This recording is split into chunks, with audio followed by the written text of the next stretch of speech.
원래 오늘 본문의 말씀은 23절까지 우리가 보아야 하는데 길어서 우리가 13절까지만 보았습니다. 좀 역사적인 날인 것 같습니다. 오늘 예배를 못 드릴 뻔도 했는데 하나님의 은혜로 어제 저희가 여기서 12시 반까지 작업을 하고 집에 간 지 1시 정도 됐더라고요. 그리고 아들 말 들어보니까 4시까지 PPT 만들고 하느라고 굉장히 힘들었는데 저를 빼고 어제 와서 수고하신 청년들과 우리 집사님과 우리 권사님들에서 박수 한번 하고 우리가 예배를 시작했으면 좋겠습니다.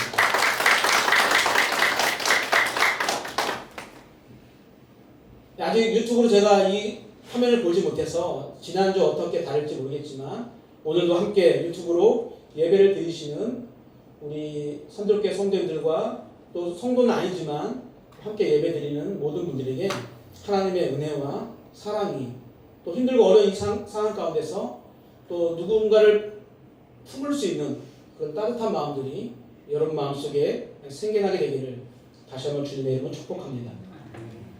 오늘 본문을 보게 되어지면 바리새인들과 서기관 중 몇이 예루살렘으로부터 예수님께 나아옵니다. 우리가 읽으면 알 수 있지만 그들이 예수님을 찾아온 목적은 예수님을 통해서 어떠한 말씀을 배우기 위해서가 아니라 그들은 특별한 사명을 받고 왔습니다. 그래서 그 사명 때문에 예수님을 만나자마자 갈등이 시작을 합니다. 우리 2절을 보겠습니다. 읽습니다. 그의 제자 중 몇 사람이 부정한 손, 곧 씻지 아니한 손으로 떡 먹는 것을 보았더라. 아멘. 여러분, 첫 번째 갈등은 바로 부정함입니다. 바리새인들과 서기관들이 예수님께 와서 처음으로 본 것은 예수님의 어떠한 말씀과 하나님의 능력이 아니라 제자 중 몇 사람이 부정한 손으로 떡을 먹는 것을 그들이 처음으로 보았습니다. 물론 본문에서 말하는 부정하다라는 이 단어는요, 어떠한 위생적인 더러움이 아니라 종교적 의미에서 의식적 더러움을 말합니다. 유다 민족을 비롯한 많은 중동 국가들은 숟가락과 같은 도구를 사용하지 않지요. 손으로 음식을 먹었기 때문에 그들은 관례적으로 식사를 하기 전에 손을 씻는 것은요, 굉장히 그들의 문화에 있어서는 위생적으로 필요했습니다. 그러나 그들이 포로기 이후에 포로로 잡혀가서 다시 이스라엘로 돌아온 그 이후에 이러한 일들이요, 위생적인 문제가 아니라 거룩함에 이르는 정결 의식으로 정해지게 되고 그것이 하나의 전통화 되어버리고 말았습니다. 쉽게 말하면 하나님이 주신 율법과 전혀 관련 없이 자신들이 정해놓은 전통대로 하지 않으면 그것이 죄가 되는 그런 시대를 살고 있었습니다. 여러분, 아침에 일어나시면 세수를 먼저 하세요? 양치질을 먼저 하십니까? 아니면 남성 같은 경우는 면도를 먼저 합니까? 저는 양치를 먼저 하고 면도를 하고 세면을 하는 것 같아요. 근데 만약에 유대 전통에 칫솔질을 먼저 하고 세수를 하기로 그들이 정해놓으면 반드시 어떻게? 그것대로 칫솔질을 먼저 하고 그 다음 일을 해야만 하는 것이죠. 반대로 세수를 먼저 하고 양치를 나중에 하면 그것을 죄로 간주했다라는 그런 말입니다. 그런데 여러분, 이러한 전통이 생겨난 배경이 굉장히 아이러니합니다. 한국의 일제 치하에 그 아픔이 있었다면 이스라엘 백성들에게도 그와 비슷한 아픔들이 있었습니다. 바로 포로 생활을 한 거죠. 나라가 멸망해서 그들의 주권을 다 잃어버리고 포로 생활을 하게 되었어요. 그런데 그 포로 생활은 자신들의 문화와 그 정체성, 즉 종교적 정체성을 지키고자 하는 마음을 그들에게 주게 됩니다. 하나님이 택한 백성, 즉 선민이라는 그런 사상을 가지고 자신들만의 그런 정체성을 회복하고자 하는 그런 종교 개혁 운동들이 일어나고 그와 동시에 활발한 율법에 대한 연구들이 일어나게 되었어요. 이때 구전 율법이라고 하는, 즉 장로들의 전통이 생겨나게 되었습니다. 여러분, 바리새인들은 성전에서 제사장들만 지키는 그런 거룩에 관한 법들을요, 모든 백성들이 지키게 하는, 그것을 대중화하려고 노력했던 그런 사람들입니다. 여러분, 본래 취지는 좋아요. 우리는 거룩하게 살아야 되는 구별된 자들이기 때문입니다.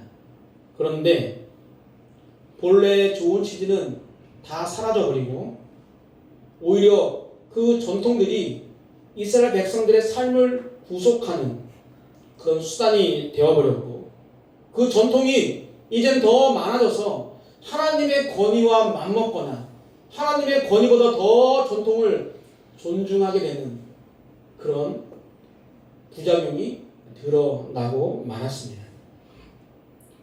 장로들의 전통은 오늘 본문에서 말하는 손을 씻고 음식을 먹는 것, 또 시당에서 돌아가서는 몸 전체를 원어로 보면 침례라는, 세례라는 그런 뜻을 가지고 있는데, 그러니까 다 목욕을 하는 여러 가지들이 그들의 전통에 포함되어져 있습니다. 이런 장로의 전통으로 예수님의 제자들을 바라보니 어떻게 되는 거예요? 손을 씻지 않고 음식을 먹는 제자들을 부정한 손이다라고 표현을 하게 되고, 이런 관점에서만 살아왔던 바리새인들과 서기관들에게는 그 모습을 보면서 왜 조상 대대로 지켜온 이 전통을 지키지 않냐라고 하면서 예수님께 따지게 되는 것이죠. 우리 5절을 보겠습니다. 됐습니다. 이에 바리새인들과 서기관들이 예수께 묻되 어찌하여 당신의 제자들은 장로들의 전통을 준행하지 아니하고 부정한 손으로 떡을 먹나이까. 아멘. 여러분, 바리새인들과 서기관들이 예수님께 묻는 것은요, 어떤 성경적 지식과 율법에 하는 것이 아니라 바로 장로들의 전통입니다. 여기서 묻다라는 것은요, 이 단어는 일반적으로 우리가 질문하는 그런 뜻도 가지고 있지만, 죄인을 신문하는 과정 또는 예수님을 재판장에 세우기 위해서 시험하여 몰아치듯 묻는 이 상황 가운데 더 많이 사용되어진 단어입니다. 따라서 오늘 본문에 나오는 바리새인들과 서기관들이 예수님께 묻는 것은 궁금해서 묻는 것이 아니라 예수님을 책잡아서 궁지에 몰아넣기 위한 시험적 질문이라고 생각하면 될 것 같습니다. 이것이 1절에서 기록한 바리새인들과 몇 서기관들이 예루살렘으로부터 예수님께로 온 목적이자 사명이었습니다. 예수님을 책잡기 위해 제자들의 행동이 부정하다라고 몰아붙이는 그 바리새인들과 서기관들에게 예수님은 조금도 위축되지 않으시고 이사야 말씀을 인용하셔서 바리새인들과 서기관들의 행동이 외식하는 자들과 같다라고 선포를 하고 있는 거죠. 6절과 7절입니다. 읽겠습니다. 이르시되 이사야가 너희 외식하는 자에 대하여 잘 예언하였도다. 기록하였으되 이 백성이 입술로는 나를 공경하네 마음은 내게서 멀도다. 사람의 계명으로 교훈을 삼아 가르치니 나를 헛되이 경배하는도다 하였느니라. 아멘. 말씀을 보면 이 백성이 입술로는 나를 공경하되 마음은 내게서 멀고 사람의 계명으로 교훈을 삼아 가르치는 모습이 어떻다? 나를 헛되이 경배하는 것과 같다라는, 이사야가 예언한 그 말이 다른 누구가 아니라 바로 나에게 질문을 하고 있는 서기관과 바리새인들이다라고 지금 예수님께서 말씀하는 것입니다. 여러분, 바리새인들과 서기관들이 그 장로들의 전통을 강조하면서 많은 백성들에게 가르치고 있는 이 모든 행위들은요, 겉으로 보기에는 하나님을 경배하고 하나님을 그 무엇보다 사랑하는 것처럼 보이지만 실제 마음은 어떻다는 거예요? 하나님이 아닌 자신들이 만들어 놓은 그 전통에 얽매여서 하나님의 율법보다는 사람들이 만들어 놓은 그 전통을 더 중요하게 생각하며 살아가고 있다라는 것입니다. 예수님은 위선자들의 그 가르치는 모습을 헛되이 이 경배한다라고 말씀하고 있어요. 실제로 나온 헛되이라는 말은요, 열매가 없는, 그리고 생각이 없는 이라는 그런 단어입니다. 여러분, 지금 많은 사람들이 장로의 그 전통을 지키기 위해서 목숨보다 더 소중히 생각하면서 그렇게 많은 일들을, 행위들을 하고 있지만, 하나님이 보시기에는 그들의 수고와 그들의 노력이 어떻다는 거예요? 아무런 열매도 없고 아무런 생각도 없는 행동이다라고 지금 예수님께서 책망하고 있는 것입니다. 여러분, 성경은요, 열매 없는 것을 굉장히 싫어합니다. 예수님께서 시장하셔서 무화과 나무에서 열매를 얻고자 했는데 열매가 없자 어떻게? 저주하니까 그 무화과 나무가요, 바로 말라버렸습니다. 누가복음 13장 6절 이하를 보면 한 사람이 그 포도원에 무화과 나무를 심어요. 근데 열매를 맺지 못합니다. 그래서 베어버리려고 합니다. 야, 3년이나 지났는데도 열매를 맺지 않으니 그것을 베어버리자라고 이야기하죠. 심지어 누가복음을 보면 열매를 맺어도 좋은 열매를 맺지 아니하는 나무마다 찍혀서 불에 던짐을 당한다라는 그런 세례 요한의 그 선포가 열매 없이 생각 없이 위선적으로 살아가는 자들에게 경고하고 있는 말씀입니다. 성경은 여기저기서 열매 없는 삶이 아니라 열매 맺는 삶을 원하고 있다는 것을 우리가 알 수가 있습니다. 본문에서 바리새인들과 서기관들이 그토록 열심히 장로들의 전통을 지키는 모습을 하나님이 보실 때는 아무런 열매를 맺지 못한다라고 책망하는 그 말씀을 우리가 보면서, 여러분, 하나님의 말씀을 떠난 열심은 세상에 어떠한 열매를 맺을 수 있는지는 모르겠지만 하나님이 보실 때는 그런 세상적 열매는 어떻다는 거예요? 열심은 어떻다는 거예요? 열매가 없다는 거예요. 아무런 생각 없이 살아가는 것이라고 지금 이야기하는 것입니다. 우리의 열심이, 우리의 어떠한 노력이 과연 하나님을 위한 것인지, 아니면 세상에서의 나의 부귀와 영화를 위한 것인지 우리가 한번 돌아보는 그런 시간이 되길 원합니다. 10절부터 12절까지 한번 보겠습니다. 됐습니다. 모세는 내 부모를 공경하라 하고 또 아버지나 어머니를 모욕하는 자는 죽임을 당하리라 하였거늘 너희는 이르되 사람이 아버지에게나 어머니에게나 말하기를 내가 드려 유익하게 할 것이 고르반 곧 하나님께 드림이 되었다고 하기만 하면 그만이라 하고 자기 아버지나 어머니에게 다시 아무것도 하여 드리기를 허락하지 아니하며. 이것이 대표적인 열매 없는 그들의 열심이라고 지금 예수님께서 예를 들어 설명을 하는 거예요. 하나님께서는 모세 율법을 통해서 부모를 공경하고 어떻게 하면, 모욕하면 그 자는 죽임을 당한다라고 말씀을 하셨습니다. 그런데 예수님이 살던 당시의 사람들은 부모님께 드려야 할 것을 고르반이라는 제도를 통해서 드리지 않고 살아가고 있었습니다. 이 단어는 하나의 맹세하는 그런 단어예요. 어떤 물건에 대해서 고르반이라고 하면, 즉 하나님께 드림이 되었다라고 하면 그 물건과 그 모든 것은 누구도 거둬갈 수 없는 내 것이 되는, 말로는 하나님의 것이라고 하지만 내 것이 되는 그런 제도였습니다. 따라서 부모님에게 드려야 할 것이 있고 내가 해야 될 것이 있음에도 불구하고 내가 부모님에게 드리고 싶지 않으면 뭐라고 선포하면 되는 거예요? 고르반이라고 선포하게 되어주면 법적으로 부모님이 그 어떠한 것도 요구할 수 없는 그런 제도가 바로 고르반으로 바뀌었다는 거죠. 처음 고르반은 하나님께 헌신이라는 그런 신앙적 의미에서 출발을 했지만 시간이 지나면서 그 참뜻, 진정성은 없어지고 부모를 봉양하기 위해 드리고 싶지 않은 물건이 있으면 드리지 않아도 되는 그런 수단으로 전락하고 말합니다. 그러한 장로들의 전통이라는 명목하에 하나님의 율법에서는 분명히 부모를 공경하라라고 이야기했지만 하나님의 말씀을 지키지 않을 수 있는 또 하나의 위선적 관행을 그들이 만들어버리고 말았습니다. 예수님은 고르반이라는 그 예를 들어서 당시 바리새인들과 서기관들이 얼마나 외식적인 삶을 살았는지, 그들의 겉과 속이 얼마나 다른 삶을 살았는지를 이야기하시면서 그들의 가르침이 잘못된 전통이고 하나님의 율법과는 전혀 상관이 없는 것임을 이야기하고 있는 것입니다.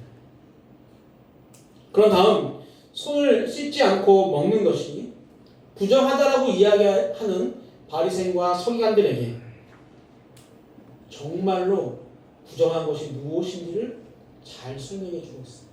15절과 16절입니다. 예, 무엇이든지 밖에서 사람에게로 들어가는 것은 능히 사람을 더럽게 하지 못하되 사람 안에서 나오는 것이 사람을 더럽게 하는 것이니라 하시고. 아멘. 여러분, 예수님은 사람을 더럽게 할 수 있는 것은 밖에서 안으로 들어오는 것이 아니라 어디 있다는 거예요? 사람 안에 있다는 거예요. 즉 사람 안에서 나오는 것이 진짜로 사람을 더럽게 할 수 있다는 것입니다. 우리가 본문을 통해서 알 수 있는 것은 밖에서 안으로 들어가는 것은 손을 씻지 않은 채 먹는 음식을 말한다면 안에서 밖으로 나오는 것은요 진짜 도덕적 부정, 율법을 따르지 않는 그들의 삶이고 그들의 행동이었습니다. 다시 말하면 먹는 것으로는 사람을 더럽게 할 수 없고 오히려 사람의 마음에서 나오는 것이 사람을 더럽게 한다라는 것을 이야기하는 것입니다. 그렇다면 사람 안에서 나오는 것 중에 무엇이 우리를 그렇게 더럽게 할까요? 성경은 12가지를 이야기합니다. 악한 생각부터 시작해서 음란, 도둑질, 살인, 간음, 탐욕, 악독, 속임, 음탕, 질투, 비방, 교만, 우매함, 즉 어리석음을 이야기하고 있습니다. 이 모든 것이 인간의 마음을 기원으로 하고 있는 거예요. 그래서 우리를 진정으로 더럽게 하는 것은 외부의 어떤 음식이 아니라 내 안에 있는 내 마음이, 내 마음을 통해서 저지르고 많은 이 많은 12가지 일들이 우리의 삶을 진정으로 더럽게 하는 것이다 라고 말씀하고 있는 것이죠. 사랑하는 산적계 성도 여러분, 혹시 우리가 지키고자 하는 전통 중에 이러한 것은 없습니까? 오늘 본문을 통해서 여러분과 저에게 한 가지 질문을 하고 싶습니다. 그렇다면 우리는 어떠한 전통을 지키고 어떠한 전통을 버려야 할까요? 먼저 선돌교회만의 전통은 무엇이 있습니까? 40년이 흘러왔기 때문에 선돌교회는 분명히 전통이 있어요. 추수감사주일날 무엇 하죠? 순별이나 구역별로 음식을 가져와서 추수감사주일날 같이 우리가 나눔을 합니다. 비록 작년에는 코로나 때문에 하지 못했죠. 그리고 제가 와서는 어떤 전통이 있었냐면 3층 식당에 올라가려면 신발을 벗고 실내화를 신어야 하는 그런 전통이 있었습니다. 그리고 지금은 주일 대표기도를 초등학생부터 시작해서 작년까지 돌아가면서 하는 전통이 있고, 오늘 예배처럼 예배 전 찬양을 적게는 3곡 또 많게는 5곡을 하는 그런 전통이 있습니다. 그리고 목요일 저녁 9시 30분이 되면 카톡을 통해서 어머니 기도회를 하는 전통들이 세워져 가고 있습니다. 금시초문인 분들이 있으면 문제가 많은 거죠. 목요일 9시 30분. 이 많은 전통 중에서 무엇을 지키는 것이 옳을까요? 여러분 속으로 1번, 2번, 3번, 4번 한번 생각해 보세요. 무엇을 지키는 것이 옳을까 하는 것입니다. 어머니 기도회를 계속하면 될까요? 계속하면 좋을까요? 추수감사주일날 음식을 나누는 이 전통을 우리가 계속하면 좋을까요? 아니면 예배전 찬양이나 대표기도를 돌아가면서 하는 것 계속하는 것이 좋을까요?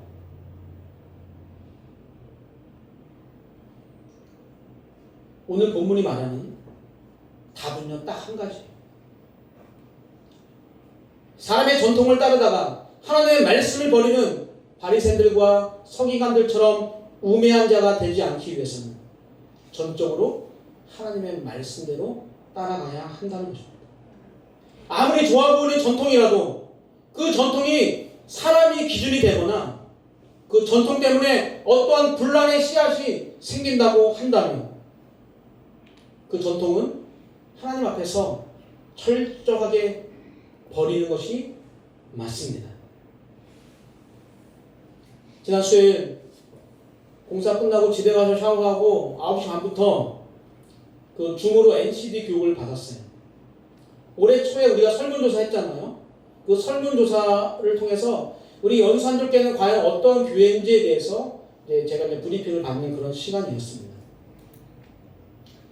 저는 설문제를 안 했기 때문에 항목이 몇 개인지 몰랐는데 어제 설교 준비하면서 보니까 총 항목이 질문지가 91개가 질문이 있더라고요. 그리고 결과를 그들이 브리핑하는 것을 보니까 총 8개 대그룹으로 나누어서 그들이 우리 교회 점수를 쫙 매겨놨습니다. 지난주에 말씀드린 것처럼 저희 교회가 평균 4점인가요? 3점이 올라갔어요.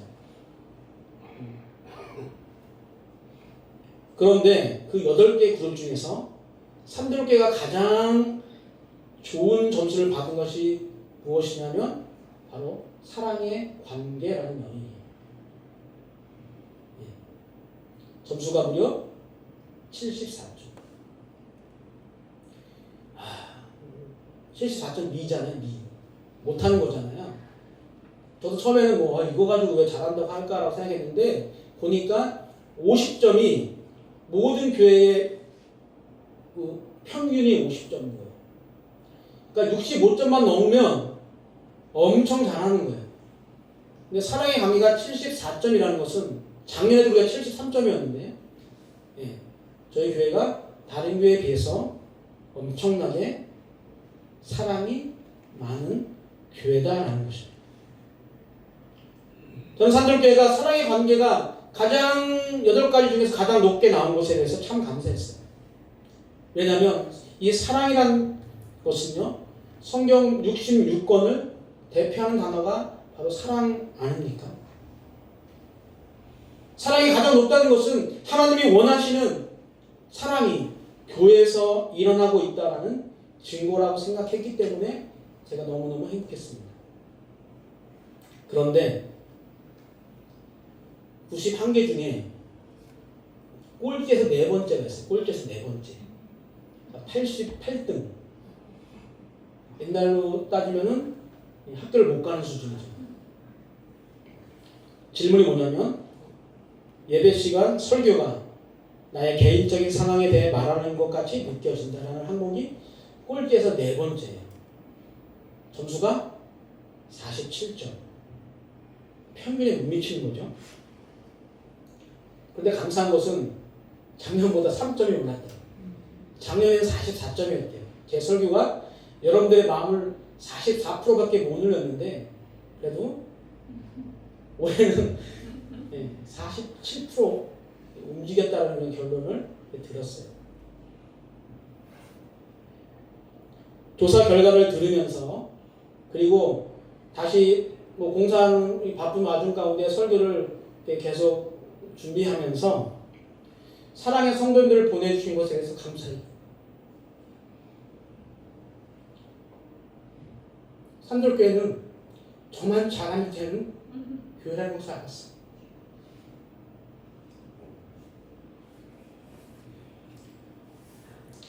사랑하는 산돌교회 성도 여러분, 서로 사랑하는 것, 아픈 자와 약한 자를 돌아보는 것, 다른 것은 모르겠어요. 제가 설교를 준비하면 얼마나 더 잘하겠어요.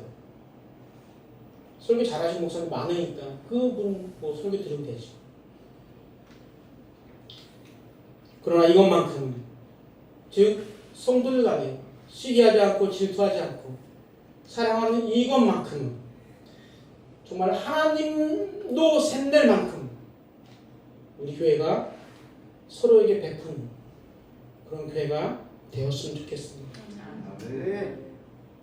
여러분에게 다시 질문하면서 설교를 마치겠습니다. 내가 버려야 할 전통 주의는 무엇이고 내가 지켜야 할 전통은 과연 무엇입니까?